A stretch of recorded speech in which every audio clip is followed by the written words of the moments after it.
TV7 Israel News is made possible thanks to your generous donation. Shalom ve'erev tov, good evening. Welcome to our daily TV7 Israel News Bulletin broadcast from Jerusalem. The IDF Chief of Staff, Lieutenant General Eyal Zamir, asserts that Hezbollah, which is Iran's terror proxy in Lebanon, is experiencing deep shock as the war persists. Prime Minister Benjamin Netanyahu announces direct negotiations between Israel and the Lebanese government as Jerusalem and Beirut aim to disarm Hezbollah. And the Ayatollah regime in Iran is in breach of the ceasefire as the Strait of Hormuz remains inherently blocked. Lebanon's Iranian proxy Hezbollah has reached a desperate state, with its heavily battered command and control experiencing deep shock and its fighters fleeing from Shiite neighborhoods to predominantly Christian, Sunni, and Druze areas from which they are attempting to force all of Lebanon into the fight. Nevertheless, the IDF is attentive to these tactics, and its intelligence-driven precision has brought the Iranian terror group into a state of despair. צה"ל נמצא במצב של מלחמה. אנחנו לא בהפסקת אש. The IDF is in a state of war. We are not in a ceasefire. We continue to fight here in this sector. This is our main fighting sector. In Iran, we are in a ceasefire, and we can also return to fighting there at any moment and in a very powerful way. In Lebanon, we continue to deepen our achievements. We continue to deepen our activity. The place where you are is very important. It is in Lebanon. It is against Hezbollah. Here we are operating. We are using many means, many of our capabilities.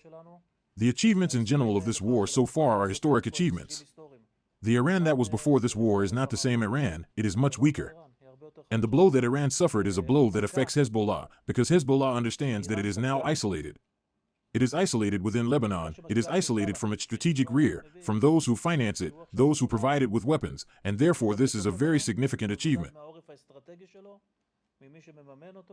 While our forces are operating in the areas of the front and deep inside the front, yesterday we dealt a blow to the General Staff Command in Beirut, in the Bekaa, and I tell you, the Hezbollah organization experiences deep shock. They fled the Dia neighborhood, went to other places, to the north of Beirut and all sorts of other neighborhoods, and from there they waged the battle. Hezbollah is meeting our fighter jets, both at the front and in depth. It is meeting our ground forces. We are removing the direct threat from our communities. This is a very significant event. This is a very important achievement. We are in all places, just as we are in Gaza, just as we are in Syria, also here in Lebanon. We are positioned in a forward defense posture. We are separating, using our forces, our tanks, our soldiers, between the enemy and our communities. באמצעות הכוחות שלנו, הרקם שלנו, החיילים שלנו, בין האויב לבין היישובים. Prime Minister Benjamin Netanyahu, in a filmed address directed at the residents of Israel's northern communities, who've endured roughly 6,500 munitions, to include ballistic and cruise missiles and one-way unmanned aerial attack drones, deliberately launched at civilian communities by Hezbollah on Iran's behalf since March 2nd, early last month. Dear residents of the North, I am proud of you. You continue to stand firm. I wish to inform you, there is no ceasefire in Lebanon.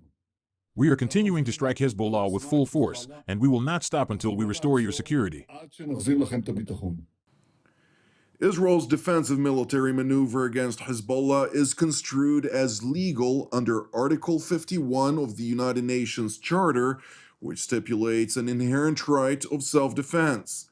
The core political aim: disarm Hezbollah to guarantee that the Iranian threat will no longer pose a threat to Israel's communities from Lebanese territory. With that being said, amid repeated requests by the Lebanese government to engage in direct negotiations with Israel, Prime Minister Netanyahu announced that Jerusalem will seek to achieve its objectives, which could essentially lead to peace with Lebanon, by non-military means. Nevertheless, its military will, in conjunction, operate to further protect Israeli civilians. Our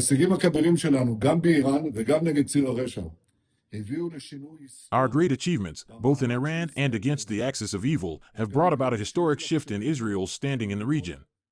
They have also led to a change in our ties with countries we did not have relations with in the past. Following repeated requests from the Lebanese government to open peace negotiations with us, last night I have instructed the cabinet to begin direct negotiations with Lebanon to achieve two goals. First, the disarming of Hezbollah. Second, a historic, sustainable peace agreement between Israel and Lebanon.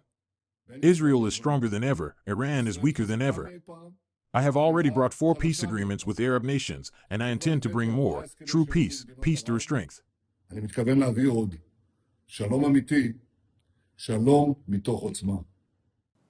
Meanwhile, in Croatia's second largest city of Split, EU Commissioner for the Mediterranean countries Dubravka Šuica, during a foreign ministerial of Mediterranean EU member states, has voiced the European institutions' condemnation of the latest events in Lebanon, to include Israel's uncompromising military activities against Hezbollah in defense of Israeli civilians and territory. So just at the beginning, I want really to condemn what's going on in Lebanon and looking forward to ceasefire also there. Although now we heard that a ceasefire in Lebanon was not part of this agreement between Iran and the US. So what we are advocating for is a separate agreement between Lebanon and Israel. Italian Foreign Minister Antonio Tajani, for his part, voiced Rome's objection to Jerusalem's offensive against Hezbollah in Lebanon, fearing it could essentially force the entire country into war. Nevertheless, he voiced also optimism after talking with his Israeli counterpart, Foreign Minister Gideon Sa'ar, about prospects for diplomatic breakthrough. We are against the Israel attacks against Lebanon, but there are good news now. During the meeting, the Minister for Foreign Affairs of Israel called me for informing me on the decision for new negotiations between Israel, direct negotiations between Israel and Lebanon, probably in the United States of America in the next days. This is an important step. The direct dialogue between these two countries is important for achieving good results. I hope for achieving a ceasefire also in Lebanon.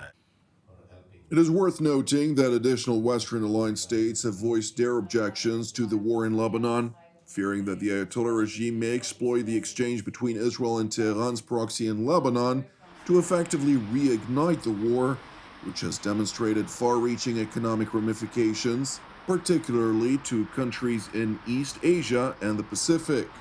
Therefore, while welcoming the cessation of hostilities between the United States, Israel, and the Islamic Republic of Iran, Australia has called for the inclusion of Lebanon into the agreed-upon terms of the ceasefire.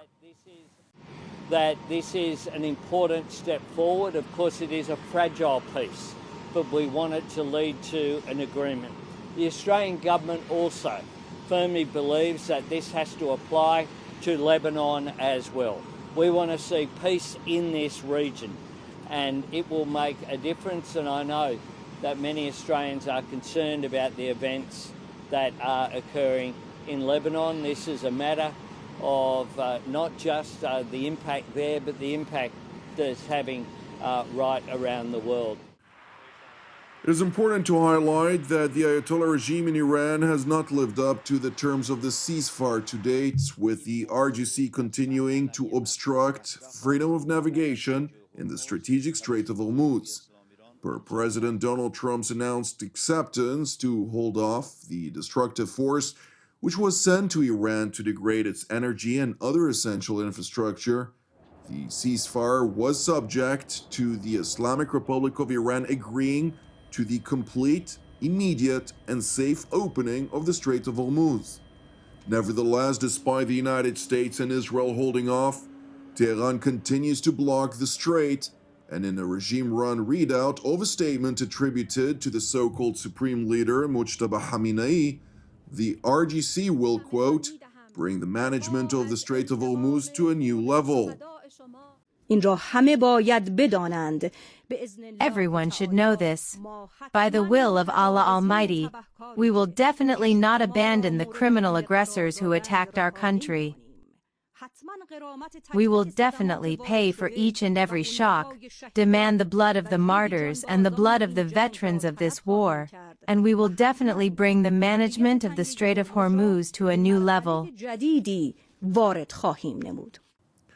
The Ayatollah regime's deputy foreign minister, Saeed Khatibzadeh, subsequently insisted that the straits are Iranian territorial waters and that it would remain closed so long as the United States maintains its forces in the region.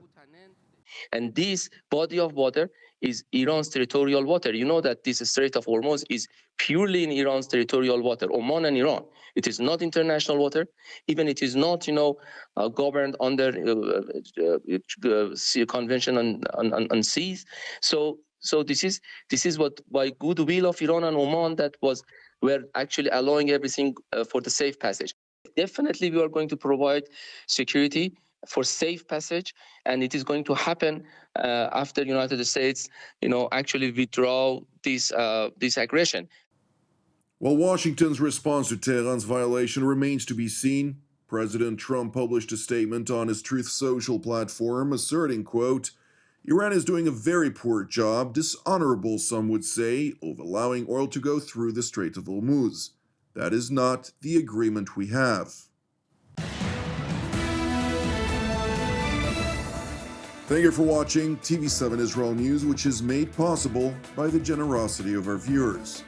If you would like to help support TV7 Israel, which is exclusively donation-based, you can do so via our website at www.tv7israelnews.com. Please keep praying for the peace of Jerusalem and redemption of Israel. Jonathan Essen, wishing you a Shabbat Shalom u'Mevorach, and God willing, until our next update, Shalom from Jerusalem.